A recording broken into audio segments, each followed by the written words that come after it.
You're a third-rate duelist with a fourth-rate deck. Hello everyone and welcome back to my channel. Today we are taking a trip down Duel Links memory lane because I will list the best 5 decks to ever appear in Yu-Gi-Oh! Duel Links, in my opinion of course. And I have to say, after playing the game for so long, it has evolved so much, especially meta-wise. From simple, normal monster decks with enemy controller and field spell skills, to 4 new worlds and crazy new engines with special summoning from all over the place. In this list, I will name the 5 decks that were that oppressive in their respective metas that either dominated as tier 0 or were all over the ranked season and KC Cups in general. I had more decks in mind for this list, but I didn't want to make it too big, so if you want a part 2 or more videos like this, make sure to let me know with a like and a comment down below. Let's begin the list with number 5. 3-star Demotion Ninjas. 3-star Demotion was great when the Paradox Brothers first came out, with obvious top tier potential. Since then, the skill has been nerfed numerous times and it's nowhere near to what it used to be. When Electric Overload got released, Ninjas started to dominate the meta little by little. At first, some top players saw their strength, but then a KC Cup after, Ninjas get top place and the deck is now everywhere. Black and Red Dragon Ninjas can be summoned with ease, Ninjutsu Art of Transformation is an ultra rare from the main box, so it can be game changing if you have it at 3, the drawing power of Alchemy and the defensive ability of Duplication, the deck could do so much. Ninjas had amazing battles with Cyber Angels in one of the scariest metas ever, where you either played one of those decks or you had serious problems dealing with them. I will never forget this time in Duel Links where literally every ranked or KC Cup duel was against those decks. If you think you were seeing Dark Lords and Neos a lot, you have no idea what we went through back then, where deck diversity was not even close to what it is today. Number 4. Amazones. Oh boy, there was a time when Onslaught, a rare card from the Valiant Souls box, was available at 3, along with every other Amazones card in the whole game, like Princess from Elegant Mai and Swordswoman from the Gate version of My Valentine.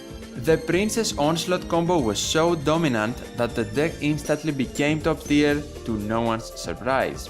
Amazones had intense mirror matches and battles with masked heroes and also fair hires. Onslaught can special summon, give attack boosts and banish opponents' monsters if they dare to touch your Amazones monsters. Princess can search and special summon to set your field up for a destructive next turn, and of course we cannot forget the power of the Queen that doesn't allow your Amazones to be destroyed by battle and makes a scary combination with Swordswoman and also Onslaught. Maybe the deck that has gone through the most bans in the list as well. First we had some slap on the wrist with Baby Tiger and Onslaught to 2, but as the dominance kept going, Onslaught is now at 1 and Princess at 2. Even then, the deck is so versatile and Onslaught that powerful that it was still being played as a burn strategy focusing on Swordswoman, but now all those cards are on the ban list and full power Amazones are a long gone dream, or for some, nightmare. Number 3.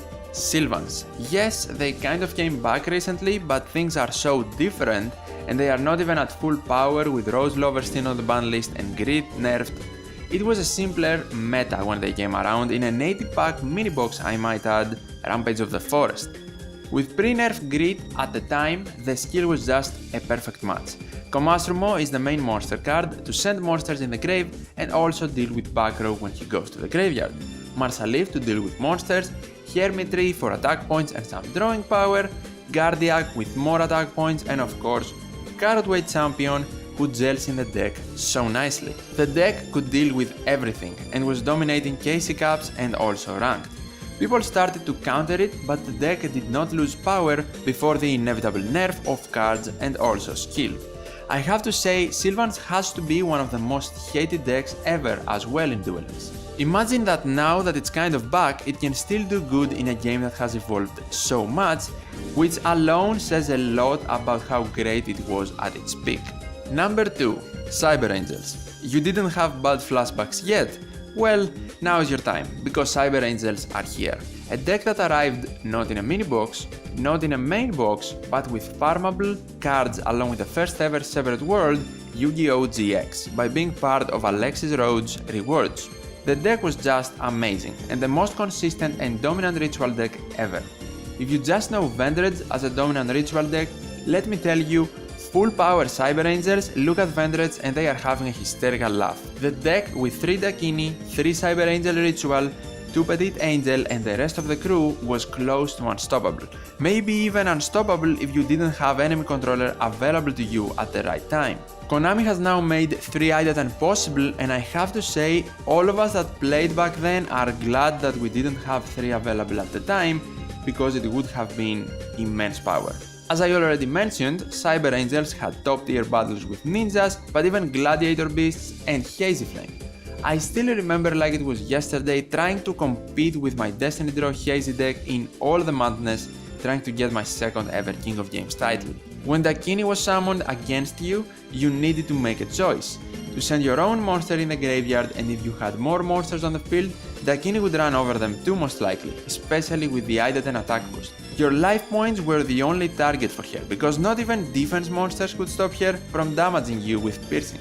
The deck is still playable again today with new support, but will never again find that lost power. And at number 1, you all knew it was coming, Fair Hires. 2 mini boxes after Sylvans, Konami showed us that they can do better, or worse, depending on your point of view, and gave us a deck that recently had come out in the TCG as well, Fair Hires. Needless to say, the deck was top tier before it even came out in game. What happened when it came out? It became tier 0.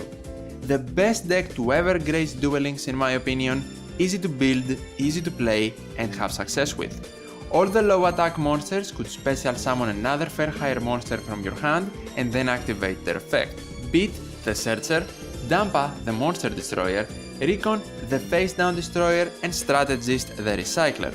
Then the big monsters. Dyna offered brute strength and was locking the opponent attacks on him, protecting the rest of the Fair Hire gang, and Whiz that could stop any back row activation just by you discarding a Fair Hire card, from your hand of course. The deck reached countless King of Games for people and high KC Cup ranks. In my opinion, Fair Hires is hands down the deck that changed Duel Links the most. After the release, Konami shifted the mini box pack amount from 80 to 100 and took a different approach with their boxes.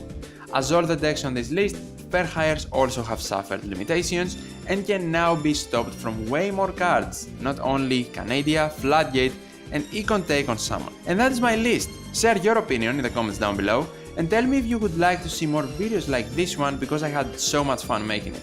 Did anyone else feel nostalgic or was it just me? Leave a like and subscribe to support the channel, I really do appreciate it. Also join my Discord with a link in the description. Thank you all so much for watching, see you in the next one.